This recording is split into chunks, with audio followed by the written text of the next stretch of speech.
Hello everyone, स्वागत है आपका सोशियोलॉजी नेट अचीव में। आज का टॉपिक है संदर्भ समूह रेफरेंस ग्रुप। टेलीग्राम चैनल का लिंक दिया है डिस्क्रिप्शन में, आप इसको ज्वाइन कर सकते हैं। संदर्भ समूह क्या है, रेफरेंस ग्रुप क्या है? जो संदर्भ समूह है उस शब्द का सबसे पहले प्रयोग हर्बर्ट हाइमन ने किया है। हर्बर्ट हाइमन ने अपने एक लेख द साइकोलॉजी ऑफ स्टेटस में 1942 में इस शब्द का प्रयोग किया है। उन्होंने बच्चों का अध्ययन किया, बच्चों के अध्ययन में इस शब्द का प्रयोग किया है। द साइकोलॉजी ऑफ स्टेटस लेख लिखा है इन्होंने, उस लेख में इस शब्द का यूज किया है। संदर्भ समूह का थर्स्टेन वेवलिन ने बिलासी वर्ग सिद्धांत दिया। थर्स्टेन वेवलिन ने बिलासी वर्ग सिद्धांत दिया। उसमें काल्पनिक समूह, जो काल्पनिक समूह होता है उसके बारे में बात की है। उसका सबसे पहले प्रयोग थर्स्टेन वेवलिन ने किया है। बिलासी वर्ग का जो उन्होंने सिद्धांत दिया उसमें काल्पनिक समूह की बात की है। काल्पनिक समूह ऐसा समूह जिसको संदर्भ मानकर व्यक्ति जिसके जैसे बनना चाहता है उसको अपनी कल्पना में देखता है, अपने दिमाग में उसको इमेजिन करता है, वैसा समूह काल्पनिक समूह होता है।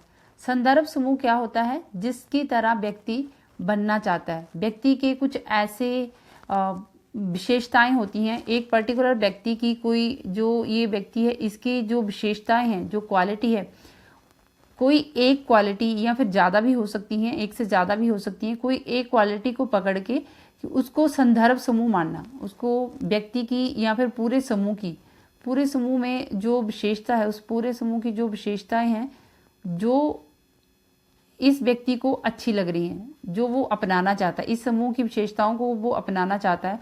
मान लो वो इस कम्युनिटी या समूह की जो इनका व्यवहार है, जो उनकी रीति रिवाज है, वो उनको अपनाना चाहता है, उसका वो संदर्भ मान लेता है। उसको संदर्भ समूह मानकर वो अपने में उसको बदलाव करना चाहता है, उसको अपनाना चाहता है।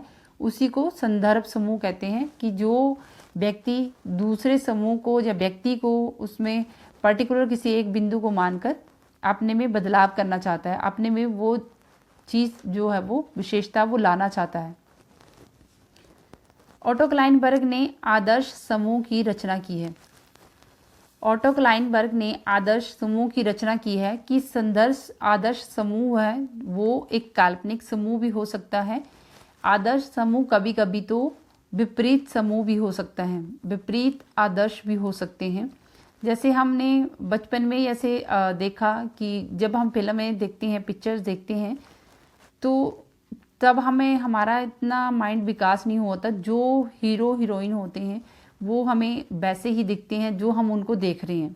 हम उनकी रियल लाइफ भी वैसे ही मानते हैं कि वो असल में ऐसे ही हैं। हमारे लिए वो आइडल बन जाते हैं।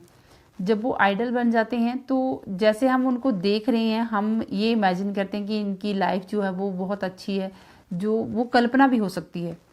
तो कई बार ऐसा भी हो सकता है कि जो हमने उनके बारे में सर्वश्रेष्ठ सोचा कि वो ऐसे हैं, वो उसके विपरीत भी हो सकता है। तो जो आदर्श समूह है वो कई बार विपरीत आदर्श जो है वो विपरीत भी हो सकते हैं।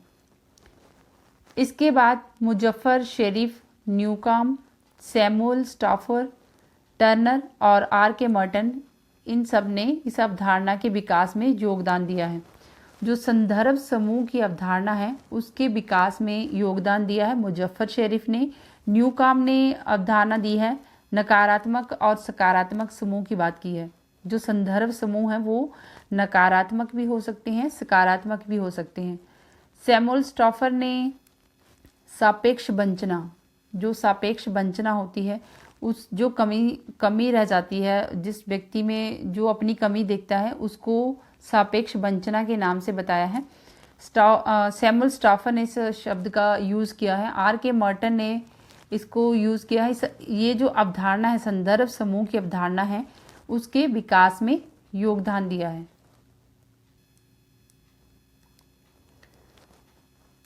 मर्टन की ये परिभाषाएं हैं। मर्टन के अनुसार संदर्भ समूहों का अर्थ उन समूहों से है जो व्यक्ति के संदर्भ के बिंदु होते हैं। मर्टन कहते हैं कि जो संदर्भ समूह है उसका अर्थ उन समूहों से होता है जो व्यक्ति के संदर्भ के बिंदु होते हैं। व्यक्ति की क्वालिटी है, जो व्यक्ति की क्वालिटी है, मान लो ये गायक है या सिंगर है, तो इसकी जो क्वालिटी, जैसे इसका जो हेयर स्टाइल है, तो इस पर्टिकुलर बंदे को वो बहुत पसंद आ रहा है, वो इसके जैसा उसने केंद्र बिंदु किसको माना, उसके हेयर स्टाइल को, उसको संदर्भ माना। जो संदर्भ मान के वो अपने में परिवर्तन करना चाह रहा है, उसके प्रति वो प्रभावित हो रहा है, व्यक्ति उसके प्रति अट्रैक्ट हो रहा है, व्यक्ति उन्मुख होता है, उसकी मूल्यांकन, उसकी प्रवृत्ति हो सकती है, उसका व्यवहार हो सकता है, उन सब से वो प्रभावित हो रहा है। उससे जब वो प्रभावित होके उस केंद्र बिंदु, जो संदर्भ समूह जिसको उसने माना कि मैंने वैसा अपने में भी इम्प्लीमेंट करना है, उसी को संदर्भ समूह कहा जाता है। श्री एवं श्रीमती शेरिफ ने संदर्भ समूह को परिभाषित करते हुए कहा कि जो संदर्भ समूह हैं वे ऐसे समूह हैं जहां व्यक्ति अपने आप को एक अंग के रूप में उसके साथ जोड़ देता है, अपने आप को जिसके जैसा वो बनना चाहता है उसके साथ वो जोड़ लेता है, एक मनोवैज्ञानिक तरीके से, मनोवैज्ञानिक रूप से अपने आप को उसके साथ जोड़ देता है और उनसे जुड़ने की वो इच्छा रखता है कि मैं वैसा बनूं। ये जो संदर्भ समूह है वो एक मानसिक घटना है।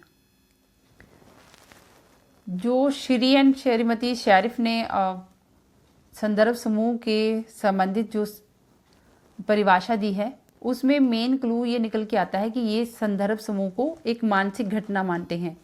मर्टन मानते हैं कि जो संदर्भ समूह है वो व्यक्ति का केंद्र बिंदु होता है, केंद्र जो बिंदु होता है, संदर्भ होता है, उसी से संबंधित व्यक्ति प्रभावित होता है, चाहे वो व्यवहार हो सकता है, उस व्यक्ति का एटीट्यूड हो सकता है, उस जिससे वो प्रभावित हो रहा है, उस प्रभावित होकर उस चीज़ को वो करना चाहता है।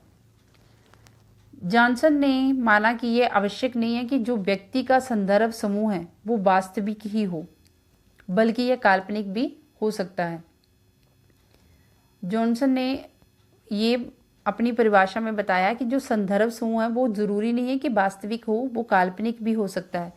वास्तविक ऐसे कि जो प्रेजेंट में दिख रहा है, जैसा वो समूह है या व्यक्ति है, जिस संदर्भ में व्यक्ति बदलना चाहता है, जैसा वो बनना चाहता है, जैसा अपने आप को वो ढालना चाहता है, वो वास्तविक है वैसा।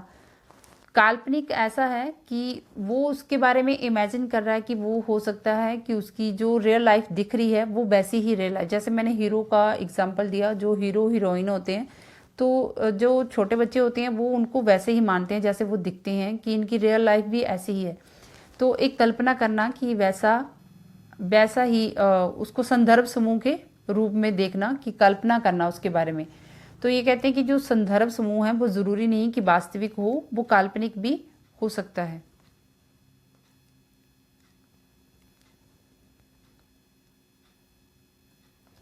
स्टॉफर ने सर्वप्रथम सापेक्ष वंचना, रिलेटिव डेप्रिवेशन शब्द का प्रयोग किया है। सबसे पहले सापेक्ष वंचना, रिलेटिव डेप्रिवेशन शब्द का प्रयोग किया है स्टॉफर ने। संदर्भ समूह के विकास में Herbert Hyman, Muzafer Sherif, Newcomb, Merton, इन सब का भी योगदान रहता है। जो सापेक्ष वंचना होती है वो आती है जब व्यक्ति को दूसरे ग्रुप के प्रति उसमें जो चीज़ें हैं वो अपने में कमी देखता है। जैसे कोई किसी लड़के के पास जैसे बाइक है, उसके पास बाइक भी नहीं है, एक लड़के के पास बाइक भी नहीं है, इस व्यक्ति के पास जो है वो गाड़ी है। तो गाड़ी है तो ये व्यक्ति सोच रहा है कि इसके पास गाड़ी है, मेरे पास तो बाइक भी नहीं है। तो जो इसको कमी नज़र आई, जो अपने में कमी नज़र आई कि मेरे पास ये चीज़ नहीं है, ऐसी वंचना, इसी को बोलते हैं वंचना। उससे रिलेटिव वंचना कि उसके पास ये चीज़ें हैं, साधन है, मेरे पास ये साधन नहीं है। तो यही जो साधन है उसके साधन को देख के, संदर्भ उसको मान के वो भी वैसा करने की कोशिश करे कि वो कैसे उसको अचीव कर सकता है। तो ये संदर्भ समूह जो है वो एक वंचना के कारण संदर्भ समूह का व्यक्ति संदर्भ समूह के प्रति आकर्षित होता है। मर्टन ने माना कि जो संदर्भ समूह है वो सापेक्ष वंचना के कारण बनता है। जो संदर्भ समूह तब बनता है जब व्यक्ति उस अपने में कमी देखता है, तब वो उसको संदर्भ मानता है। उस गाड़ी को उसने संदर्भ माना कि मेरे पास, उसके पास गाड़ी है, मेरे पास बाइक नहीं है, तो उसने गाड़ी को संदर्भ माना है। मर्टन ने अपनी पुस्तक द अमेरिकन सोल्जर में सापेक्ष वंचना अवधारणा का प्रतिपादन किया है। मर्टन ने जो अपनी पुस्तक लिखी अमेरिकन सोल्जर, उसमें सापेक्ष वंचना के बारे में इस अवधारणा को स्पष्ट किया है। उन्होंने अमेरिका में जो अध्ययन किया, सिपाहियों का अध्ययन किया, एक तरफ उनमें तुलना की है, एक तरफ जो विवाहित सिपाही हैं और दूसरी तरफ अविवाहित सिपाही, मैरिड सिपाही और अनमैरिड सिपाही। तो कहते हैं कि जो मैरिड सिपाही हैं वो ज़्यादा त्याग करते हैं, उनको ज़्यादा त्याग करना पड़ता है। वो ये सोचते हैं कि जो अविवाहित सिपाही हैं उनके कंपैरिजन हमको ज़्यादा त्याग करना, जो शादीशुदा हैं वो सोचते हैं कि हमें ज़्यादा त्याग करना पड़ रहा है, किसके कंपैरिजन, जो अविवाहित हैं। तो ये जो कमी वो देखते हैं अपने में, सापेक्ष वंचना कहते हैं इसको, कि जब वो अपने में कमी देखते हैं कि हमें ज़्यादा त्याग करना पड़ रहा है इनके कंपैरिजन में जो अविवाहित हैं, इसी कमी का आधार बनाकर इसको हमेशा सापेक्ष होता है। जिस व्यक्ति या समूह संदर्भ को अपने अंदर जब वो कमी पाता है, उसके समक्ष, सापेक्ष कहा है कि इसके समक्ष जब वो अपने अंदर कमी पाता है, उसी को सापेक्ष वंचना कहते हैं। वास्तव में यह है कि सापेक्ष वंचना के कारण संदर्भ समूह बनते हैं, कई बार महत्वाकांक्षी होने के कारण भी बनते हैं। कई बार व्यक्ति में वो कमी तो नहीं देखता अपने में, वो वैसे ही अट्रैक्ट होता है, प्रेरित होता है उस चीज़ को करने के लिए, वो भी मोटिवेट होता है कि मैं भी ऐसा करूं, मैं कैसे अचीव करूं, उसने कौन सी स्ट्रेटजी बनाई, क्या क्या जो इसने मेथड्स अपनाए, कौन से काम किए, तो वैसा वो भी करने के लिए मोटिवेट होता है। तो ज़रूरी नहीं कि जो सापेक्ष वंचना है वो हमेशा कमी के कारण ही संदर्भ समूह बनाती है। कई बार वो महत्वाकांक्षा होने के लिए भी, इस उद्देश्य को पूरा करने के लिए भी संदर्भ समूह बनते हैं। वो व्यक्ति भी उसकी तरह बनना चाहता है, वैसा अचीव करना चाहता है, तब भी संदर्भ समूह बनते हैं, सापेक्ष वंचना के कारण भी और महत्वाकांक्षी होने के कारण भी। मर्टन ने यह भी बताया कि जिस प्रकार किसी समूह या व्यक्ति के लिए संदर्भ समूह होता है, व्यक्ति के लिए या व्यक्ति या फिर कोई समूह संदर्भ समूह होता है, उसी प्रकार एक व्यक्ति जो है, जब हम व्यक्ति को संदर्भ मानते हैं तो उसको रेफरेंस इंडिविजुअल कहते हैं। रेफरेंस इंडिविजुअल हम जब कहते हैं उस एक व्यक्ति को जब हम संदर्भ मानते हैं, जब हम पर्टिकुलर किसी एक व्यक्ति की तरफ आकर्षित होते हैं, उससे प्रभावित होते हैं, उसके व्यवहार से प्रभावित होते हैं, उसकी वैल्यू से प्रभावित होते हैं, उसके एटीट्यूड से प्रभावित होते हैं, तो ये जब हम ऐसा प्रभावित होते हैं तो वो एक व्यक्ति से होते हैं, तो रेफरेंस इंडिविजुअल उसको कहते हैं। जब हम उसका अनुसरण करते हैं तो हम वैसा उस व्यक्ति की तरह बनना चाह रहे होते हैं, जैसे कि महात्मा गांधी, अब्राहम लिंकन, ये सब लोग जो हैं वो व्यक्ति के क्या हो जाते हैं, रोल मॉडल होते हैं। जब व्यक्ति अपना किसी व्यक्ति को रोल मॉडल मानते हैं, उस रोल मॉडल की तरह वो बनना चाह रहे हैं, तो उसको रेफरेंस इंडिविजुअल कहते हैं। ये संदर्भ समूह किसने कहा कि रेफरेंस इंडिविजुअल जो संदर्भ व्यक्ति है, संदर्भ व्यक्ति की बात करते हैं मर्टन, संदर्भ व्यक्ति की बात करते हैं मर्टन।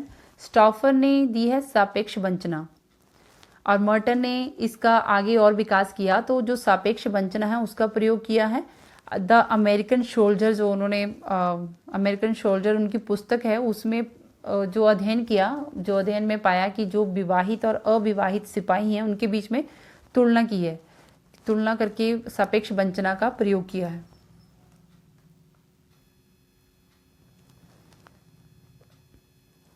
संदर्भ समूह की विशेषताएं। संदर्भ समूह की उत्पत्ति व्यक्ति की उच्च महत्वाकांक्षा का परिणाम होती है।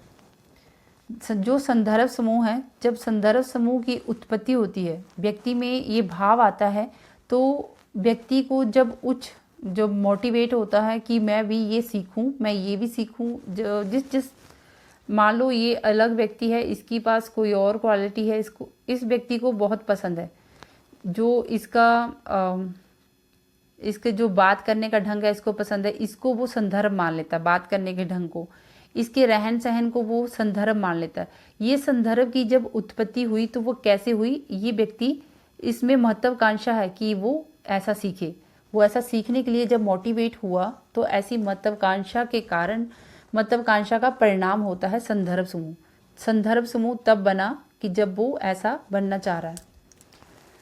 साथ में सापेक्ष वंचना भी उतनी ही उत्तरदायी होती है। इसी को जब हम उल्टा ले लें कि जब वो व्यक्ति अपने में कमी देखे, इसके कंपैरिजन में वो देखे कि मेरे पास ये नहीं है, मेरा ऐसा, मैं ऐसे बात नहीं कर पाता, ऐसे कम्युनिकेट नहीं कर पाता, या मेरा ऐसा एटीट्यूड नहीं है, जब वो अपने में कमी देखे तो भी संदर्भ समूह की उत्पत्ति होती है। ये भी संदर्भ समूह की विशेषता है। व्यक्ति अथवा समूह अन्य व्यक्ति या समूह को आदर्श मानकर उनका अनुकरण करते हैं। जब व्यक्ति उस व्यक्ति को या पूरे समूह को आदर्श मान के उनकी तरह बनने का, उनकी तरह नकल करते हैं, उनका समाजीकरण करते हैं, जब वो सीखते हैं, अनुकरण करते हैं, तो भी संदर्भ समूह की विशेषता है। संदर्भ समूह जो है वो वास्तविक भी हो सकते हैं। किसी समूह की नकल करना, समूह की तरह बनना, किसी व्यक्ति की तरह बनना, वो वास्तविक भी हो सकता है या काल्पनिक भी हो सकता है। जिसके बारे में हम सोच रहे हैं कि वैसा बने, वैसा हो सकता है, हो ना, वो कल्पना भी हो सकती है। एक व्यक्ति के लिए एक से अधिक संदर्भ समूह हो सकते हैं। एक व्यक्ति के लिए एक से ज़्यादा संदर्भ समूह हो सकते हैं। जैसे इस व्यक्ति के लिए ये भी संदर्भ समूह है, ये भी संदर्भ समूह, ये दो से ज़्यादा भी हो सकते हैं, या कोई एक व्यक्ति भी हो सकता है, या फिर अनेकों व्यक्तियों के लिए या इन सब के लिए कोई एक ही व्यक्ति संदर्भ समूह हो सकता है।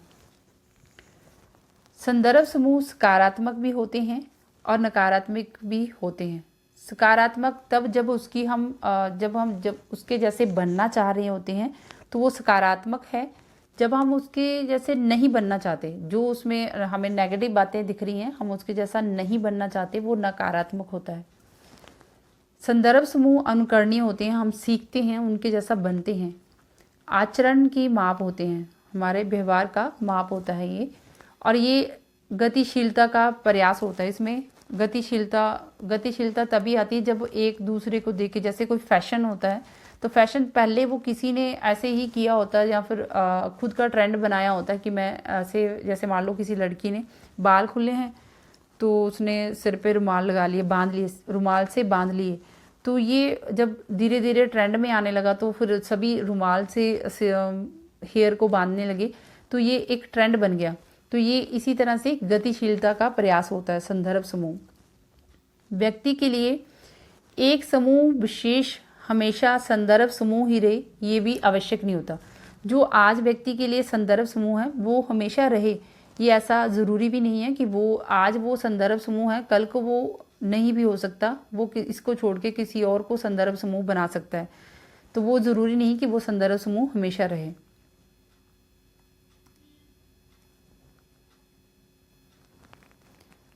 संदर्भ समूह की अवधारणा का प्रयोग बाई पी दामले ने भारत में जो होने वाली जाति व्यवस्था में परिवर्तन है, उस जाति व्यवस्था में परिवर्तन के संदर्भ में इस अवधारणा का प्रयोग किया है।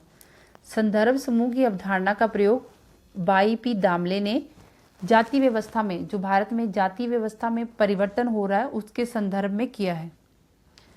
एम.एन. श्रीनिवास ने संस्कृतिकरण की अवधारणा के संदर्भ में इस संदर्भ समूह का प्रयोग किया है।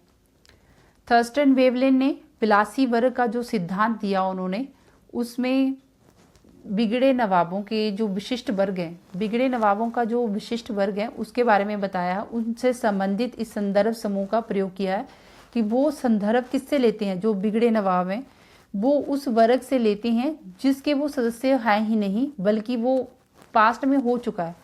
वो अपना जो संदर्भ देते हैं तो वो ऐसा संदर्भ देते हैं कि हमारे बाप दादा भी ऐसे थे, उन्होंने ये किया, मतलब वो अपनी धौंस जमाते हैं, तो वो अपने बाप दादाओं का एग्जाम्पल देते हैं।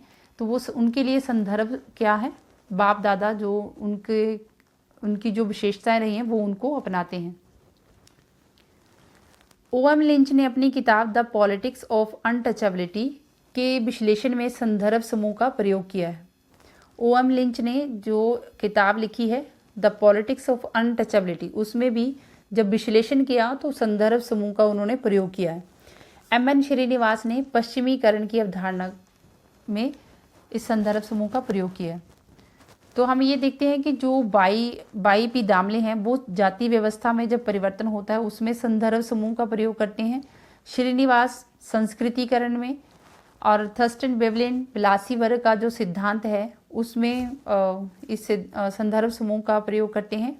O.M. लिंच अपनी द पॉलिटिक्स ऑफ अनटचेबिलिटी, जब उस पुस्तक में जब उन्होंने विश्लेषण किया उसमें संदर्भ समूह का प्रयोग किया है। एम.एन. श्रीनिवास ने पश्चिमीकरण की अवधारणा के लिए इसमें इसका यूज़ किया, संदर्भ समूह का प्रयोग किया है। और जो संदर्भ समूह है वो सबसे पहले किसने प्रयोग किया? हर्बर्ट हाइमन ने।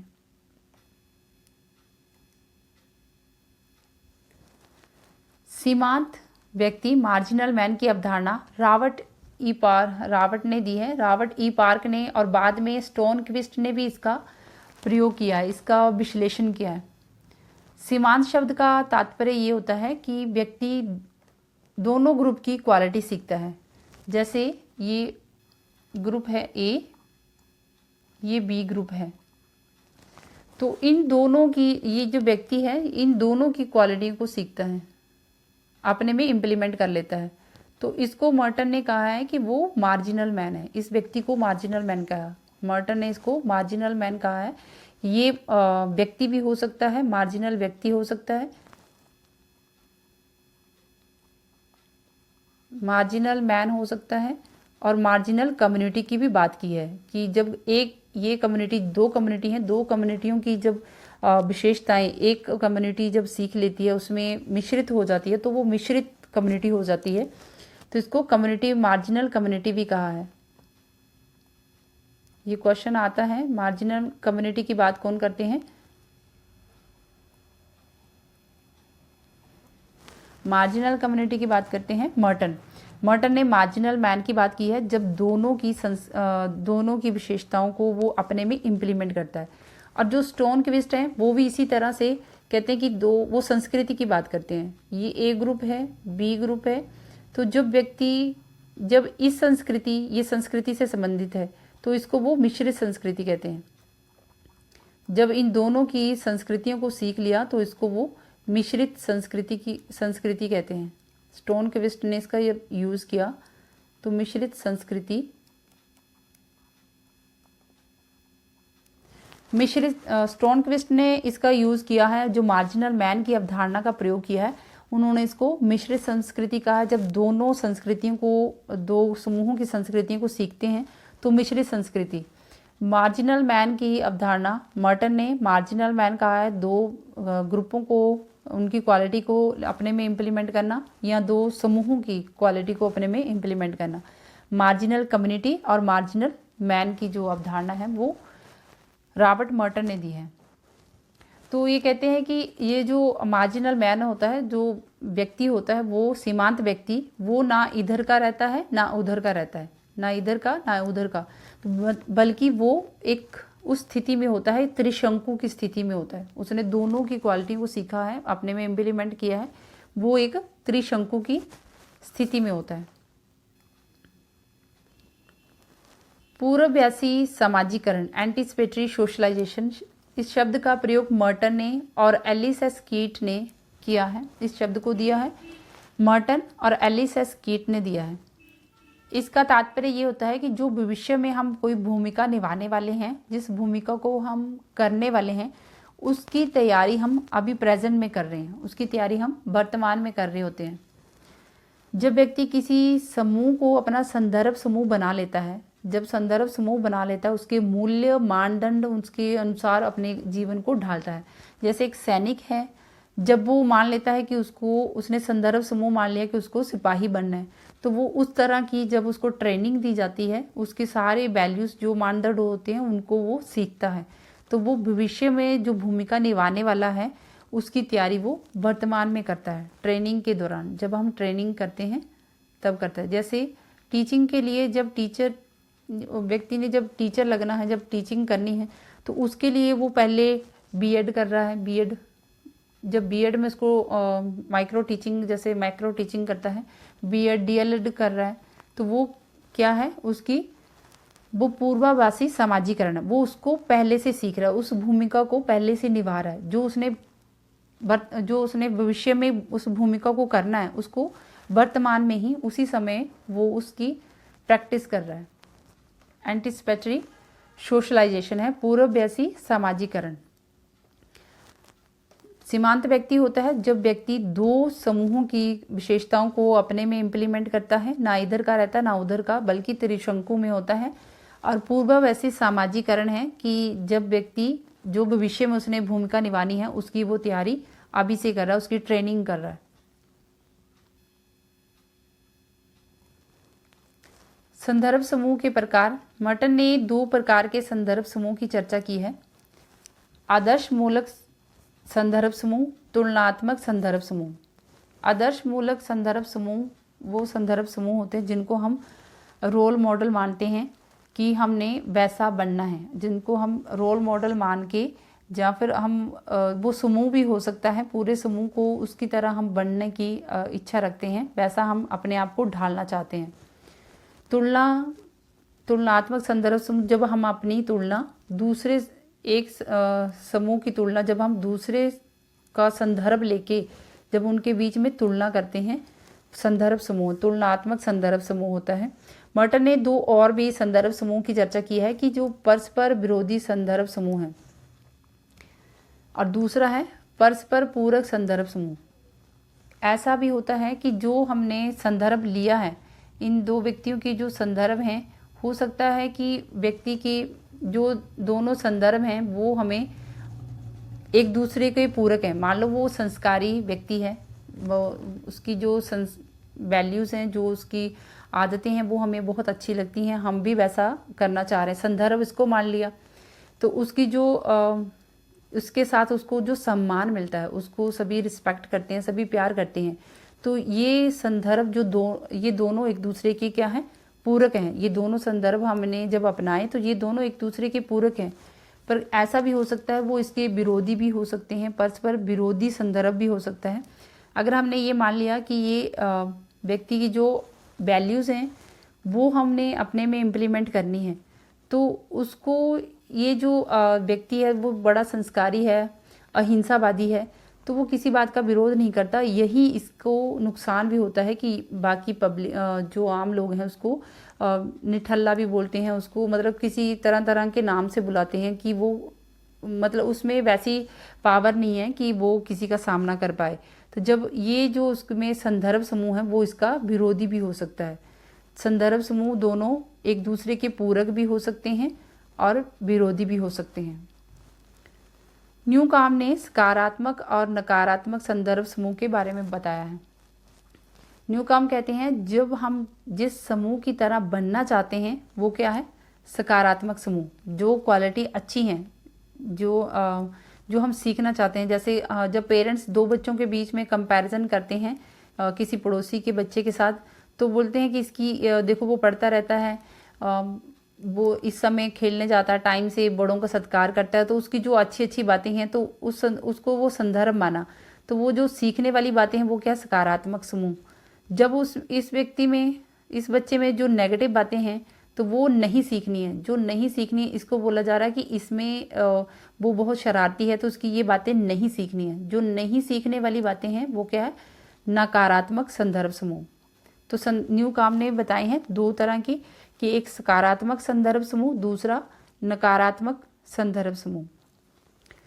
जोनाथन टर्नर ने जो संदर्भ समूह की बात की है, ये कहते हैं कि अंतःक्रियात्मक संदर्भ समूह होता है। ये ना तो तुलनात्मक संदर्भ समूह होता है, ना ही आदर्शात्मक। ना तो हम किसी को रोल मॉडल की तरह मानते हैं, ना तो हम किसी की तुलना करते हैं। ये ऐसा संदर्भ समूह होता है जब हम पर्यावरण के साथ, जब हम सामाजिक संबंध हमारे एक दूसरे के साथ बनते हैं, हम अंतःक्रियाएं करते हैं, उस समय जो बनने वाला संदर्भ समूह होता है उसकी चर्चा की है जोनाथन टर्नर ने। तो संदर्भ समूह के प्रकार हमने बताए कि मर्टन ने आदर्श मूलक संदर्भ समूह की बात की है, तुलनात्मक संदर्भ समूह की, परस्पर विरोधी समूह और परस्पर पूरक संदर्भ समूह। ये टेलीग्राम है, आप इस टेलीग्राम चैनल को भी ज्वाइन कर सकते हैं, डिस्क्रिप्शन में इसका लिंक दिया है। तो एक बार थोड़ा सा नज़र मार लेते हैं। संदर्भ समूह क्या है, इसका सबसे पहले जो प्रयोग किया हर्बर्ट हाइमन ने किया है। साइकोलॉजी ऑफ स्टेटस इनकी पुस्तक है 1942 में, उसमें इसके बारे में चर्चा की है। थर्स्टर वेवलन ने अपना विलासी वर्ग का जो सिद्धांत दिया उसमें काल्पनिक समूह का प्रयोग किया है। ऑटो क्लाइन ने आदर्श समूह की चर्चा की है। स्टाफर ने सापेक्ष वंचना, जो मैं अभी नोट करवा रही हूँ इनको आप नोट कर लेना कि जो सापेक्ष वंचना की बात करते हैं वो कौन करता है, स्टाफर। इसका सबसे पहले प्रयोग किया है स्टाफर ने। और मर्टन ने इसका प्रयोग किया अमेरिकन सोल्जर, जो उनकी पुस्तक है उसमें सापेक्ष वंचना का प्रयोग किया है। और रेफरेंस इंडिविजुअल, संदर्भ व्यक्ति की बात करते हैं मर्टन। ये उसकी विशेषताएं हैं, इनके बारे में हमने पढ़ा। बाई पी दामले ने भारत में जो होने वाली जो जाति व्यवस्था में परिवर्तन हो रहा है उसमें संदर्भ समूह का प्रयोग किया है, बाई पी दामले ने। और एम.एन. श्रीनिवास ने संस्कृतिकरण की अवधारणा में संदर्भ समूह का प्रयोग किया है। वेवलेन ने विलासी वर्ग का जो सिद्धांत है उसमें काल्पनिक समूह की बात की है। O.M. लिंच ने उनकी पुस्तक है द पॉलिटिक्स ऑफ अनटचेबिलिटी, उसमें जब विश्लेषण किया तो संदर्भ समूह का उन्होंने प्रयोग किया है। और एम.एन. श्रीनिवास ने पश्चिमीकरण की अवधारणा भी इसी से संबंधित है, इसी के संदर्भ समूह के आधार पे दी है। सीमांत व्यक्ति की जो हमने बात की, रॉबर्ट मर्टन ने इस टर्म को दिया है कि जब व्यक्ति दोनों ग्रुपों की क्वालिटी को अपने में इम्प्लीमेंट करता है, ना वो इधर का रहता है ना वो उधर का, त्रिशंकु की स्थिति होती है, वो दोनों की क्वालिटी को अपने में इम्प्लीमेंट कर लेता है, मिश्रित कर लेता है। उसके बाद जो स्टोन क्विस्ट हैं, इन्होंने भी इस अवधारणा का प्रयोग किया संस्कृति के संदर्भ में। इन्होंने अवधारणा का प्रयोग किया है संस्कृति के संदर्भ में। पूर्ववैसी सामाजिकरण, इस शब्द का प्रयोग किया मर्टन और एलिस एस कीट ने। जो कि भविष्य में निभाई जाने वाली भूमिका होती है उनका हम वर्तमान में तैयारी करते हैं, उसकी प्रैक्टिस करते हैं, हम ट्रेनिंग करते हैं। और ये प्रकार बताए हैं कि मर्टन ने आदर्श मूलक, तुलनात्मक, परस्पर विरोधी संदर्भ समूह, परस्पर पूरक संदर्भ समूह। न्यू काम ने सकारात्मक और नकारात्मक संदर्भ समूह की बात की है। जोनाथन टर्नर ने उस संदर्भ समूह की बात की है जो हम अंतः क्रियाएं करते हैं तब संदर्भ समूह बनता है सामाजिक संबंधों के बीच में। और मैंने ये बताया कि टेलीग्राम चैनल आप ज्वाइन कर सकते हैं, डिस्क्रिप्शन में इसका लिंक दिया है। So friends, thanks.